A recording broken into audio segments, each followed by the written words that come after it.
Welcome to the Writing in Your Jammies podcast. I'm your host, Jeannie Hall, and I'm a creative inspiration coach who helps writers reignite their creative sparks. This podcast is here to help you knock down any barriers that stand between you and your dreams. You can do it. Join me.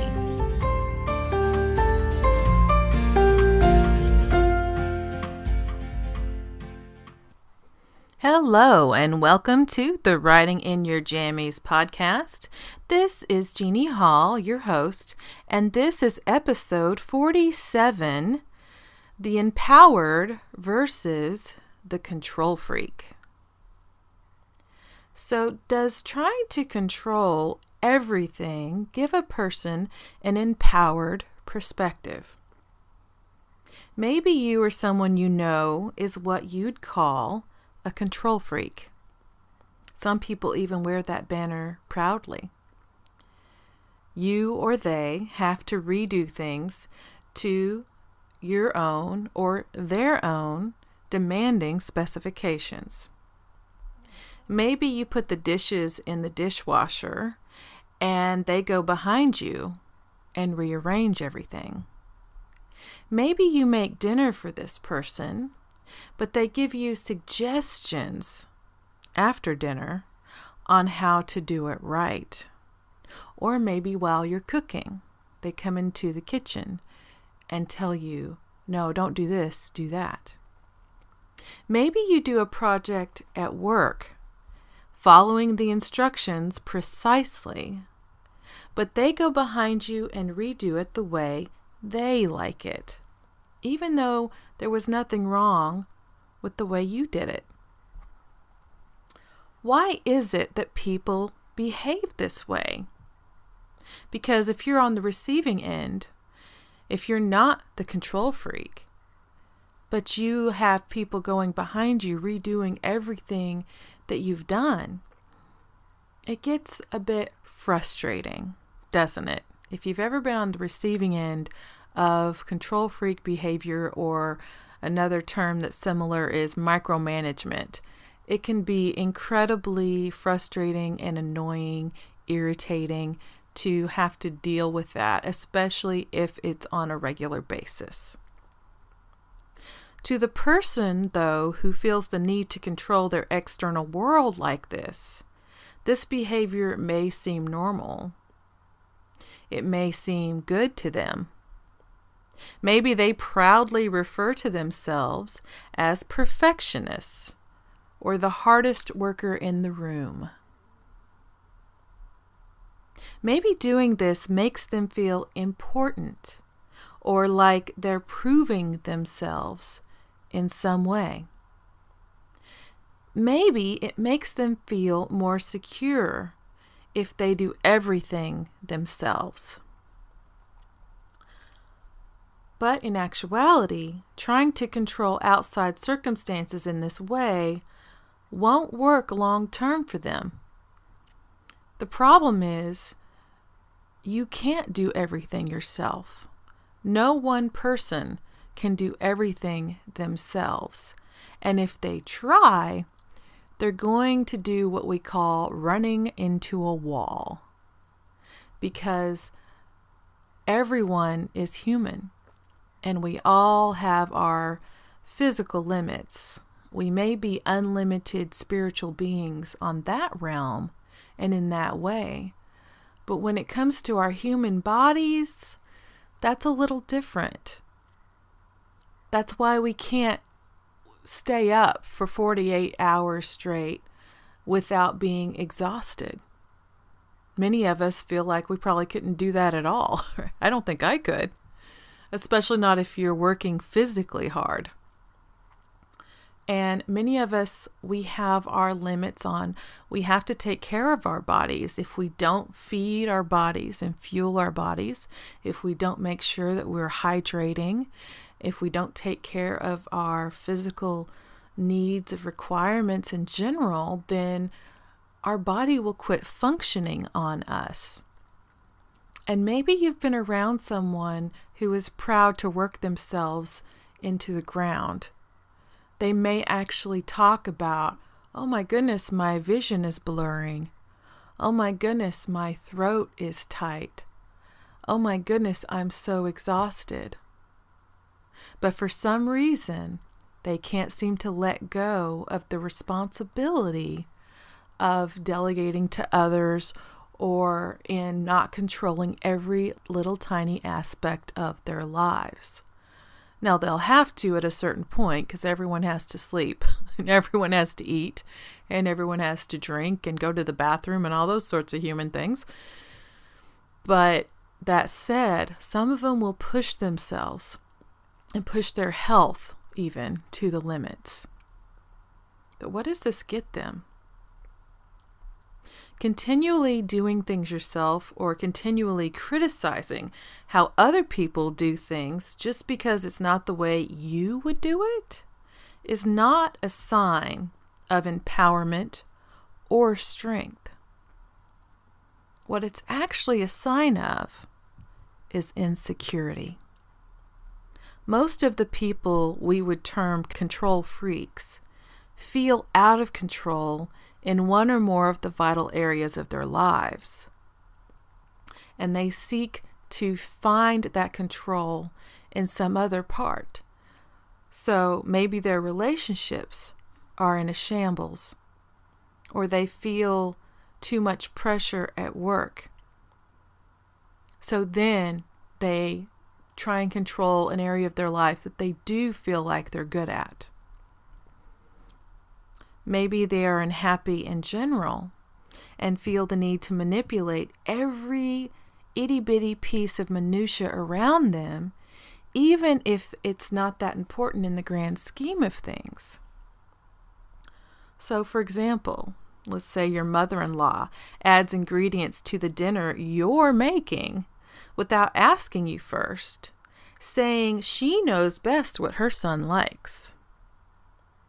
But maybe the truth is, she's afraid her son no longer needs her now that he's married to you. Maybe she's feeling a little insecure and defensive. Maybe that micromanaging boss of yours is trying to control everything there at the office because his marriage is on the rocks, and he feels like he has absolutely no control at home. Maybe that friend who insists on buying you clothes that aren't your style or making you buy your own clothes that aren't your style. Maybe she's trying to make you more trendy, or she may just need to prove to you and to herself that she's good at something. NLP, or neuro-linguistic programming, which is a scientific way of looking at our own psychology, teaches us that controlling our own mind and our own emotions can lead to a better life overall. It's kind of related to some of the other spiritual teachings I've been learning about and passing on to you. But notice that NLP description and definition said controlling your own mind, not the minds of other people. You might be able to manipulate people into doing what you want for a little while. You might be able to guilt trip them and make them feel bad enough that they give in to your demands. What you're in control of is your mind, your emotions, and your actions. So really, why would you want to be in control of anyone beyond yourself? Trying to control other people is ridiculously exhausting. If you've ever tried to do this, you know this already. You can try and make people act the way you want to. You can try and have your husband sweep the floor, let's say, by guilting him and making him feel bad and berating him about it constantly. And maybe he'll give in and do it once in a while. But it's exhausting to try and push someone into doing something they don't want to do. It's impractical, and it won't actually make you feel any better for very long, if at all. Being a control freak is not acting from a place of strength or empowerment. It's acting from a place of fear, lack, and scarcity. It's acting from a completely disempowered perspective. So how can someone in this position become more empowered? Maybe this is you. Maybe you're listening to this and cringing a little bit. Maybe you know you have control freak tendencies.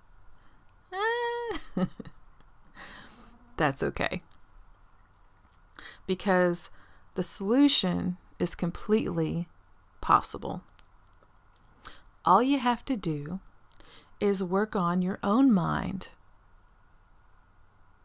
Go inside yourself instead of trying to manipulate others. When you stop trying to make others do what you want by focusing on what you can do for yourself, you take responsibility for your own life.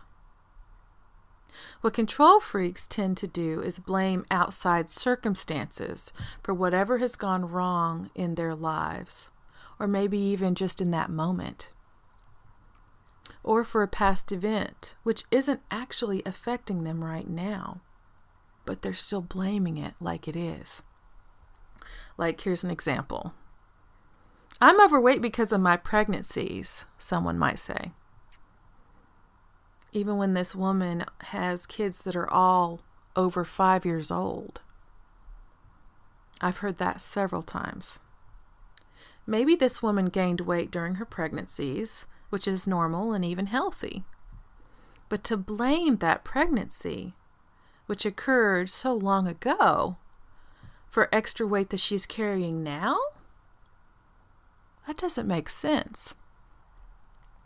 If she took responsibility for the habits she's acquired since giving birth, rather than blaming that temporary condition of pregnancy, she'd be far more likely to successfully lose that weight. It's not bad that she gained that weight. What's bad is that she's blaming a pregnancy, which is hopefully a joyous, beautiful experience, a life-changing experience. At a certain point, you have to understand it's up to you to take responsibility for that. Beating yourself up, though, for being a control freak or for blaming something external for your woes will not help you either. Being mean to yourself will only serve to upset you and make you feel like shit, and that is not my intention. Please don't do that. As a woman who used to weigh 233 pounds, I know what it is to beat yourself up for having a few extra pounds than you need, because I had a lot of those pounds. To heal that and to lose that weight, or to garner the result that you really want in your life, whatever it might be, you have to be compassionate with yourself. You have to be patient with yourself. You have to be loving with yourself. The only reason anyone would ever try to control the uncontrollable would be because they thought it would work, right? None of us are going to go and purposely do something if we know ahead of time it's never going to work. It's only if we believe it'll work that we are even going to try. So if this is you, you weren't trying to make things worse for yourself. I know that. I think you know that too. What you were trying to do was to make things better. And that's admirable. That's really good. It was just that you were going about it in a way that wasn't serving you. So let yourself off the hook. Maybe you're a fan of this show that I'm a fan of that's no longer on the air now, but it was just a few years ago, and it was How I Met Your Mother, and I adore that show. And there was this one episode when several of the characters were putting other people they didn't like into their pits, quote unquote, basically a hole in the ground, right? So if you haven't watched that show, please check it out. It's so awesome and so funny. But the main character, Ted, finally realized that his hatred and annoyance with this person wasn't actually hurting him. Ted's hatred only hurt Ted. And your hatred and your annoyance with another person is only hurting you. In other words, the only person Ted really had in his pit was himself. So let yourself out of your pit. Take responsibility for your actions while being kind to yourself at the same time. Understand that whatever might be wrong in your life is not up to someone else to fix. It's up to you to fix. And that is what coaching is all about, because you can fix it. All you need are the tools. And what life coaching is all about is helping people to use these tools, to give them new techniques and strategies, to figure out in their own lives what they can do to fix whatever their problem is and to get themselves out of that damn pit. I promise you do have the strength to do it. You do. You also have the know-how, or at least the ability to figure it out. And you also have the wisdom, because you are connected to the divine. And you have that inspiration to pull from at all times. So doesn't that feel better to think of it in that way, instead of blaming something that can't help you and living in such a way that you're exhausted all the time? Doesn't that make you feel less of a control freak and more empowered? I think so. Pretty cool, huh? Well, if you like this post and podcast, click on the link in the description and sign up for more of this via email. I will hook you up. And as always, thanks so much for listening. If you're on Facebook and you like this kind of content, I daily give out inspirational and positive type messages and pictures and quotes and affirmations. So if you like that kind of stuff, check out facebook.com/writinginyourjammies. And I will see you later. As always, have a wonderful day, week, month, and year. Bye-bye.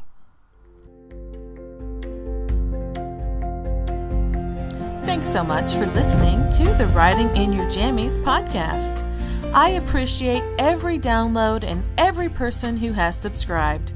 I release new episodes every Wednesday and Saturday, so if you enjoy this content, please consider leaving a review.